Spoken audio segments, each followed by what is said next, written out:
The air in the Denver family courtroom was thick with tension, despite the mountain breeze outside. My palms were slick as I sat at the table, heart racing. Across from me, Connor Bennett looked victorious in his sharp suit, his dark hair slicked back.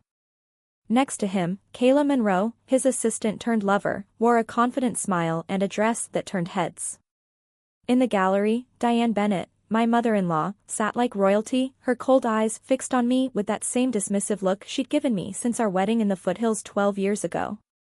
Judge Elena Ramirez reviewed her notes, her reputation for fairness known throughout Colorado's family courts.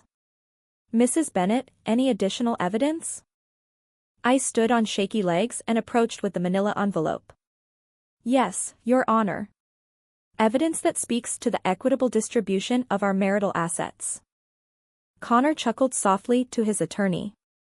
He thought my interior design career was insignificant, that I'd walk away with nothing after he'd quietly moved funds from our joint accounts into his development company LLCs. 6 months earlier, our life in the suburban home with views of the Rockies seemed perfect. Connor would kiss me goodbye before heading to his real estate projects, calling me his creative genius.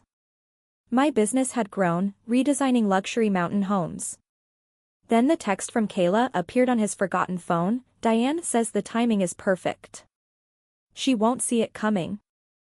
That sent me to Ethan Cole, my trusted friend and PI. His investigation revealed the affair in mountain resorts, Diane's recordings plotting to protect the Bennett legacy by having Kayla replace me, and proof Connor had dissipated over $80,000 in marital funds to weaken my claim.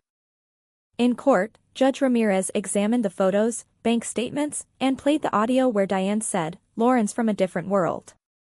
She doesn't belong in our family business anymore." Her face grew stern. Under Colorado law, this court considers dissipation of assets and bad faith conduct in equitable distribution. "Mr. Bennett, your actions show premeditated financial manipulation and breach of fiduciary duty to the marriage." She ruled firmly but fairly. I received the family home, full rights to my design business I'd nurtured, and 60% of remaining assets to account for his waste. Connor must repay the transferred money and faced a professional ethics review. Diane was issued a protective order for her harassment. No cheers, just quiet justice. Today, 6 months later, I sip coffee on my deck, the mountains glowing at dawn. My business is booming with clients who admire my story of quiet strength. Connor is rebuilding smaller, and Diane keeps distance.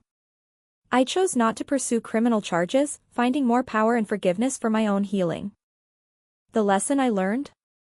Never ignore the whispers of your intuition for the sake of keeping the peace. True family supports your growth, and the greatest victory is reclaiming your worth with dignity and grace. I built a life on my terms, proving that rising above betrayal lights the path to real freedom.